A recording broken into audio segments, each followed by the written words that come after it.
completamente cega, perde o senso crítico. E o que é que ele faz? E pode levá-lo a aceitar as doutrinas mais estranhas, as teorias mais falsas, como se fosse a única expressão da verdade. O espírito é tão ardiloso, tão inteligente, que leva aquela criatura a acreditar que todas as ideias que surgem são a única verdade, a extrema verdade. E quem está fascinado tem um poder de magnetismo muito grande. E tem esse magnetismo podendo magnetizar outras criaturas. A obsessão contagiosa. É contagiosa. Ela vai contagiando aos poucos, vai disseminando o mal. O espírito vai tentando disseminar o mal. Ele joga ali. Aí diz assim, veja ali aquela graça. Aí joga o pensamento. Aí aquele fulano já divulga para o terceiro. O terceiro já, e o espírito vai tomando espaço. É isso que ele quer. Daqui a pouco está todos com o mesmo pensamento. Contam bem. Contam bem. E o espírito vai jogar justamente para criar aquela conturbação, aquele antagonismo, aquela dificuldade. A hipocrisia eles usam. Para chegar a tais fins, preciso é que o espírito seja destro, ardiloso, profundamente hipócrita, porquanto não pode operar mudança e fazer-se acolhido, senão por meio da máscara que toma e do falso aspecto de virtude. Vem falando de amor, de caridade, de bondade. Por isso que Kardec nos alertava, e Erasto nos alerta no livro dos Médios, para que se passe tudo pelo crivo da razão. Mas para que possamos fazer uma análise de um conteúdo de uma mensagem, precisamos estar sãos, em juízo perfeito. Porque se tivermos obsidiado, também não poderemos fazer uma análise.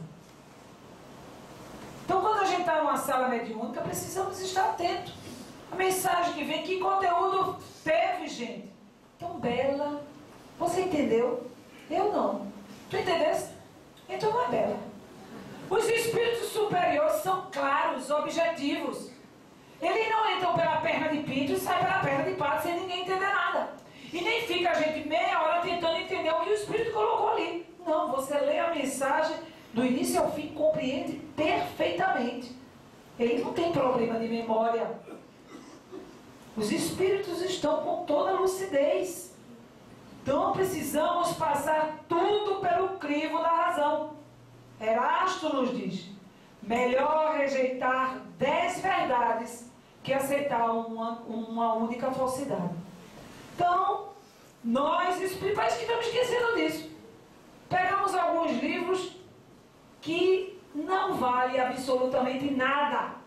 Capinha bonita, que merece lixo. Até ser queimado, se fosse necessário, para que não divulgue aquilo, para que não passe adiante. Então, algumas táticas que eles usam. Allan Kardec nos fala na Viagem Espírita, um livro maravilhoso que deve ser estudado por todo estudioso espírita. Eles dizem: procuram semear a desunião entre os adeptos, atiçando o fogo de pequenas paixões, de ciúme e rancores, fazendo nascer os cismas, suscitando causas de antagonismos, de rivalidade entre os grupos, a fim de levá-lo a constituir diversos campos. É aquilo que eu falei. Ah, aquele grupo lá não merece confiança. Aquele grupo acolá, vamos agregar, vamos nos unir, vamos divulgar o bem nessa ampla fraternidade, para promovermos o bem maior nas nossas vidas. Kardec já dizia que os maiores inimigos do Espiritismo estariam entre seus pares. Não vamos deixar isso adiante. Vamos dar um freio agora, fazendo diferente, nos agregando, para que a gente não faça o que nós fizemos com o cristianismo. O cristianismo continua íntegro. A mensagem do Mestre continua intacta. Mas muitos se desviaram. Muitos tomaram o cristianismo como quiseram. Fizeram da maneira que quiseram. Vão ter que retornar. Vão ter que retornar. São galhos secos que serão queimados e jogados. Porque não valem. Porque a mensagem de Jesus é única. É simples. Amar a Deus sobre todas as coisas, ao próximo como a nós mesmos. Como todo espírito superior fala pouco e diz muito. Nos diz Emmanuel e André Luiz, em Estude e Viva, não se sabe o que tem causado maior dano à humanidade, se as obsessões espetaculares, individuais e coletivas, que todos percebem e ajudam a desfazer ou isolar, ou se essas meio obsessões de quase obsidiados. Com toda certeza, esses que passam desapercebidos são mais difíceis. Porque toda obsessão pode ser tratada se a pessoa quer ser tratada. Mas quando a pessoa não quer ser tratada, dificilmente vai tratar alguém. A gente pode levar para o hospital alguém que não quer ir? A pessoa às vezes reclama, isso é tão natural nosso, né? Estou doente, estou sentindo uma dor aqui, estou sentindo uma dor acolá, vamos ao médico. As pessoas mais velhas adoram isso. Adoram, minha mãe e meu pai são assim. Estou com tanta dor, uma dor aqui, uma dor acolá, vamos para o médico. Ah, não quero ir para o médico não, não precisa de médico não, é assim mesmo, a dor é assim mesmo, aí passa. Mas, como nós obrigarmos alguém a se tratar quando esse alguém não quer? Não tem como. Então, armadilhas e táticas, acesso ao centro espírita. Nos diz Odilon Fernandes, nesse livro maravilhoso. Esse livro é um livro muito bom. É um livro, faz muito tempo, foi de Carlos Bacelli, um dos livros bons dele. Ele diz: enganam-se quanto imaginam que os espíritos obsessores não tenham acesso à casa espírita, influenciando os medianeiros que nela trabalham. Tem acesso sim, basta a gente deixar. Porque a casa espírita quem faz somos nós. Os bons espíritos estarão com os bons com toda certeza. Mas precisamos fazer jus à companhia dos bons espíritos. Os espíritos têm acesso a qualquer lugar para o qual se sintam atraídos, seja pelas atitudes de vigilância ou pelos pensamentos infelizes de quem oferece sintonia. Kardec já dizia: levamos conosco as nossas companhias habituais. E os espíritos não vão proteger? Não. Vão deixar para que a gente aprenda com o erro, para que a gente aprenda com a dor. Protege aqueles que estão no bem. Com toda certeza protege.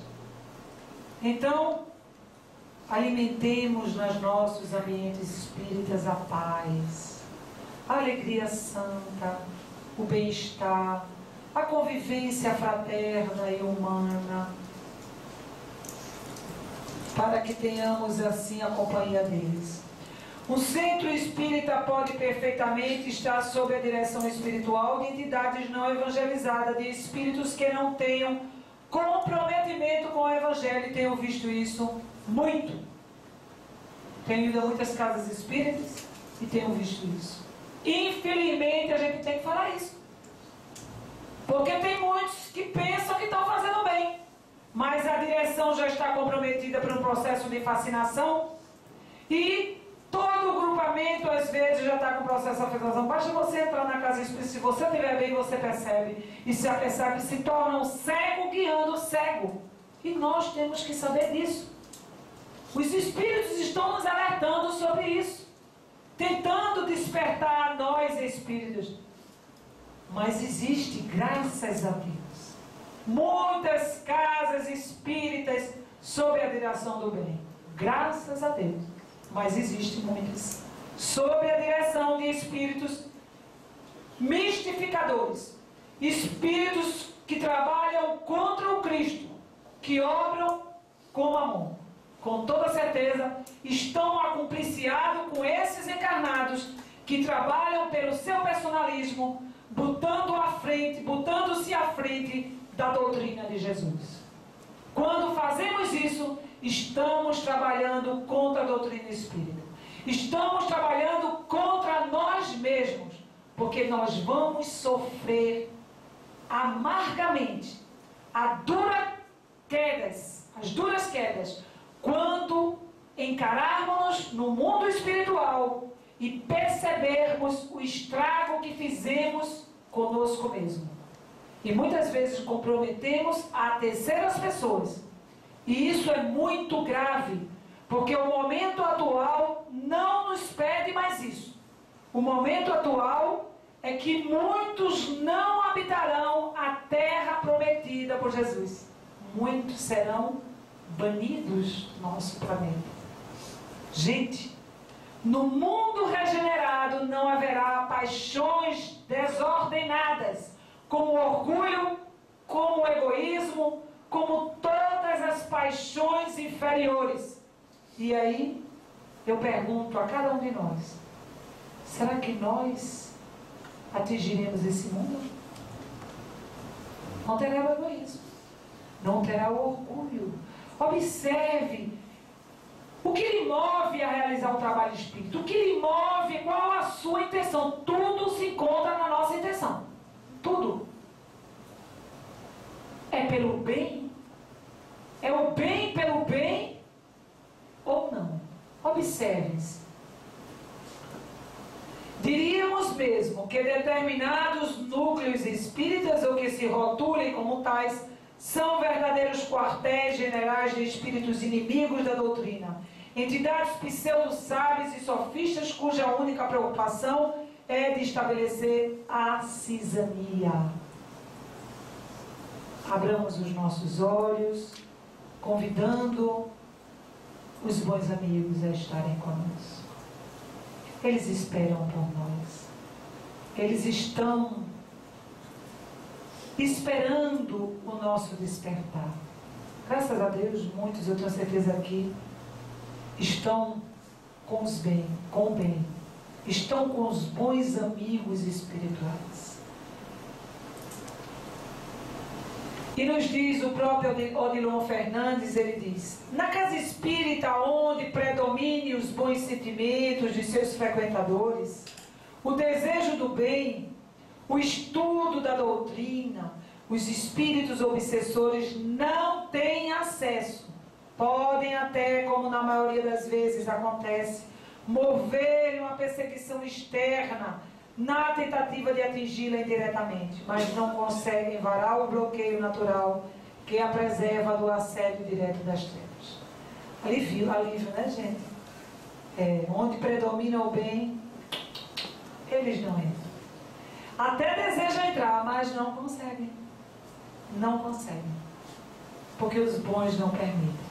Às vezes permite, a gente observa que permite, e eles acham que conseguiram adentrar, mas foi por permissão da espiritualidade para que eles se tratassem. Então, na casa espírita, onde o estudo é levado a sério, onde ali todos estão movidos no desejo do bem, com toda certeza a proteção do alto estará e Jesus estará conosco. Numa palavra, diz Allan Kardec, qualquer que seja o caráter de uma reunião, haverá sempre espíritos dispostos a secundar as tendências dos que a compõem. Allan Kardec que nos fala. Assembleia de homens levianos e superficiais, espíritos superiores não virão. Como não virão quando vivos? Está claro aí. Allan Kardec fala isso no livro dos Médiuns. É Allan Kardec quem nos instrui que os espíritos sérios vão a reuniões sérias. Seriedade, gente, não é a cara carrancuda, não, porque é terrível. Tem gente que acha que seriedade é aquela pessoa antipática, que não dá um sorriso. Tem gente que é do temperamento dela, que não é muito ao sorriso, que é natural. Mas tem gente que são mal-humorados mesmo e acha que isso é seriedade. Não é seriedade. Seriedade é levar o trabalho espiritual com muita responsabilidade. Kardec era um homem sério, mas não era um homem sisudo e chato. Vocês podem ler na biografia de Allan Kardec que ele era um homem